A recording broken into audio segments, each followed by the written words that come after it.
संजय पुतनी जो चुनकर आए वो 10 साल तक मैं पार्टी का पदाधिकारी होने के बावजूद भी मैंने उनको इस विभाग में कभी देखा नहीं। अमरजीत सिंह जी चाहिए। अगला आमदार तो हमें अच्छा और हमारे विभाग में काम करने वाले अमरजीत सिंह चाहिए।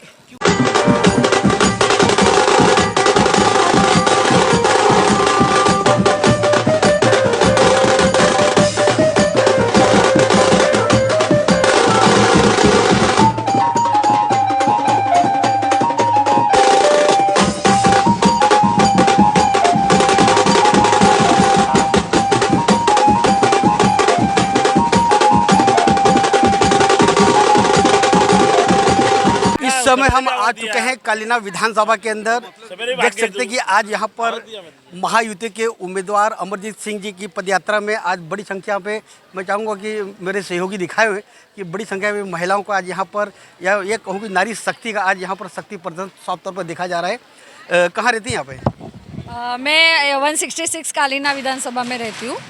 अगला आमदार किसे देखना चाहती है आप? अगला आमदार तो हमें अच्छा और हमारे विभाग में काम करने वाले अमरजीत सिंह चाहिए। क्यों, ऐसा क्या किया उन्होंने कि आपको वही आमदार चाहिए?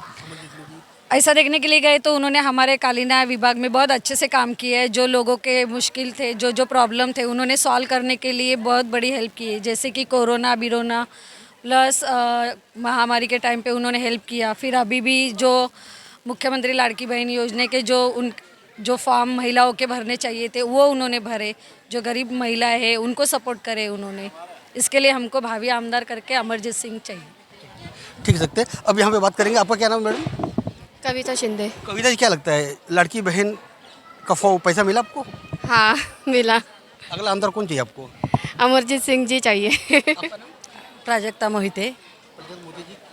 अगला आमदार अमरजीत सिंह। देखिए एडवोकेट वीरेंद्र दुबे जी भी हैं। एडवोकेट वीरेंद्र दुबे जी, बताइए क्या स्थिति है कलीना विधानसभा के अंदर महायुति उम्मीदवार अमरजीत सिंह जी की? इस विभाग से अमरजीत सिंह गत 2014 में यहाँ पे उम्मीदवार के रूप में थे, भारतीय जनता पार्टी के उम्मीदवार थे, मगर कुछ 1200 वोट के कारण संजय पुतनी जो चुनकर आए वो 10 साल तक मैं पार्टी का पदाधिकारी होने के बावजूद भी मैंने उनको इस विभाग में कभी देखा नहीं। और कार्य तो उनका कहीं दिख ही नहीं रहा है। आप कहीं भी देख सकते हैं। आप यहाँ से जाइए ना तो अमरजीत भाई ने आर एन सिंह का फंड लाके काम किया है, लेकिन संजय पुतनीस जी का ना कोई टॉयलेट, ना कोई ऑफिस, ना कोई कार्य उनका इस क्षेत्र में रहा नहीं है। कोई उनको 2019 में भी युति के कारण हमने उनको सपोर्ट किया, लेकिन इस बार लगातार अमरजीत भाई का जिस तरह 2014 से 2024 तक और लगातार पब्लिक के बीच में थे, लोगों के कार्य किया उन्होंने, और इस बार उनको कोई हरा नहीं सकता है।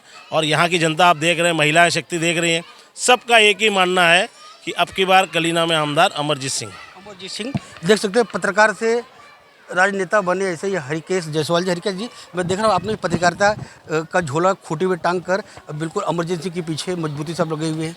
देखिए कैसा है कि हमें जिस जहाँ रहते हैं वहाँ विकास चाहिए, सुरक्षा चाहिए और सही व्यवस्था चाहिए। शिक्षा में, स्वास्थ्य में, हॉस्पिटल्स होना चाहिए। लेकिन देखने जाएंगे, जैसा एडवोकेट जी ने कहा कि 10 साल हुआ, कोरोना जैसी ऐसी बीमारी फैली थी, लेकिन कभी उनको देखा नहीं गया। उनका कोई कार्यालय नहीं है कि जहां जाकर पब्लिक उनके अपनी समस्याओं को बताए और उसका हल या निदान हो। बशर्ते देखा गया है कि सत्ता में न होते हुए, पावर में न होते, अमरजीत सिंह जी ने इस एरिया के लिए बहुत सारे काम किए। यहाँ की महिलाओं को आप देख सकते हैं, आज उनकी वजह से इतनी महिलाएं यहाँ जमा हुई हैं और उनके किए हुए कार्यक्रमों की वजह से आज यहाँ आई हुई हैं। और इसलिए हम चाहते हैं कि बदलाव होना चाहिए तरक्की के लिए और विकास के लिए। बदलाव होना चाहिए तरक्की के लिए, विकास के लिए।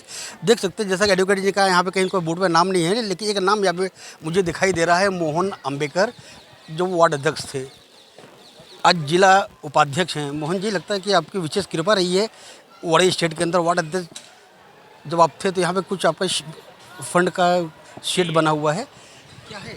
जिस स्थान पे हम लोग खड़े हैं वो 70 साल पुरानी रिफ्यूजी कॉलोनी, जिसे वाडिया स्टेट कॉलोनी से जाना जाता है। आप अगल बगल में जो बिल्डिंग देखेंगे 70 साल पुरानी, जो पाकिस्तान से जो लोग आए थे रिफ्यूजी, उनको यहाँ पर बसाया गया था।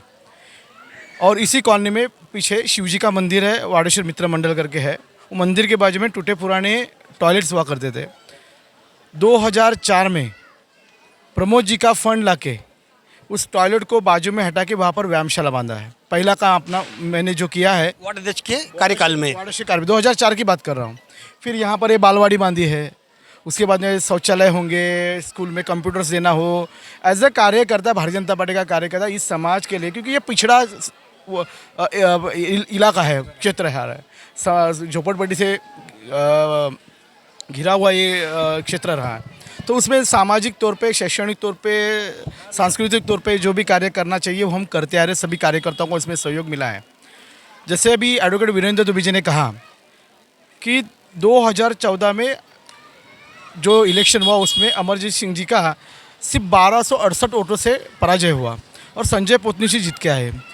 सौभाग्यवश 2019 में बीजेपी और शिवसेना युति थी, तो युति में उनको टिकट मिला सिटिंग कैंडिडेट, तो वो वहाँ पर भी वो जीते, नसीब से वो जीते हैं।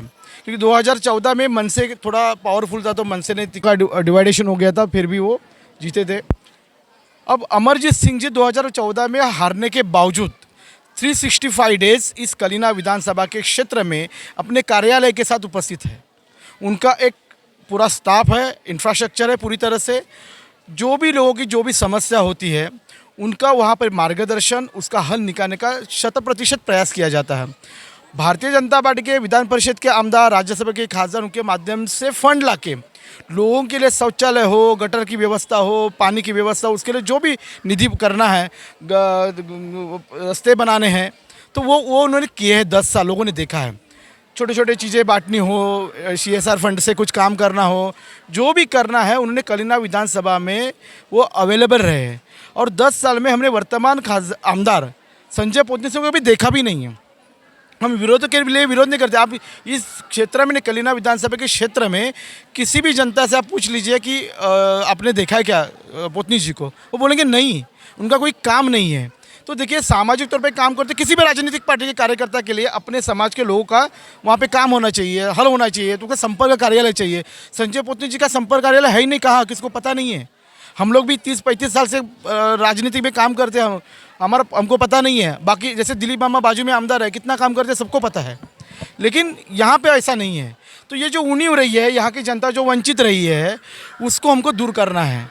और अमरजीत सिंह जी बहुत जेंटलमैन पर्सन है। उनको उनके दिमाग मुंह से जो होने वाला काम है वही वो बताएंगे, हाँ ये होगा, उसके लिए मैं प्रयास करूँगा। जो उनके पॉसिबिलिटीज़ नहीं है उसको वो ना बोल देते तुरंत, तो लोगों का समय भी बच जाता है, लोगों को अच्छा गाइडेंस होता है। 22,000 फॉर्म लाडली बहना का उन्होंने भरे, कितना, 22,000। आप इनको पूछ लीजिए संजय पोतनी जी को कितना मिला। जो सरकार की योजना है उसका लाभ अगर माता भगिनी को मिलेगा नहीं, गरीब पिछड़े को मिलेगा नहीं, तो फायदा क्या लोक प्रतिनिधि का। तो सिर्फ हमेशा फंड का ही काम नहीं है, बहुत सारी योजनाओं का भी काम करना पड़ेगा। उसके लिए हमको अच्छा आमदार चाहिए जो काम करेगा, सबको साथ में लेके चलेगा। शासना की जो योजना है वो वहाँ तक पहुँचनी चाहिए। इसके लिए हम उनके लिए प्रयास कर रहे हैं और उनको भारी मतों से जिताएंगे, ये संख्या से आपसे पता लगेगा। देखिए, मोहन अम्बेकर जी ने साफ तौर पर उन्होंने पूछे गए हर सवाल दिए बेबाकी जवाब। उनका एक प्लस पॉइंट जो कि ये रहा है कि जैसा उन्होंने बताया कि पिछले 10 सालों से जो स्थानीय शिवसेना के जो आमदार संजय पोतनी नादारत रहे हैं, और चुनाव हारने के बाद अमरजीत सिंह जी बिल्कुल पूरे क्षेत्र के अंदर अपना सक्रिय रूप से लोगों के बीच में लोगों की सेवा करते रहे। कहीं इसका फल उनको मिलेगा, ऐसे अनुमान मोहन अम्बेकर जी और इस क्षेत्र की सारी कल्याण विधानसभा की सारी महिलाओं ने निश्चित तौर पर उन्होंने एक अनुमान जताया है कि अब अगले आमदार के तौर पर वो अमरजीत सिंह ही को देखना चाहती है। लेकिन अब फैसला तो जनता जनार्दन के हाथ में है। 20 तारीख को मतदान है, 23 तारीख को मतों की गणना होगी, तो ये पूरी स्थिति चांदील विधानसभा के साथ साथ कलीना विधानसभा, संपूर्ण 36 विधानसभा मुंबई के अलावा महाराष्ट्र की 288 विधानसभाओं पर इसका निर्णय 23 तारीख को आ जाएगा। आज और अभी के लिए बस इतना ही। मैं Rajkumar Vishwakarma, 2 flash news, Wadia state, Kalina विधानसभा से।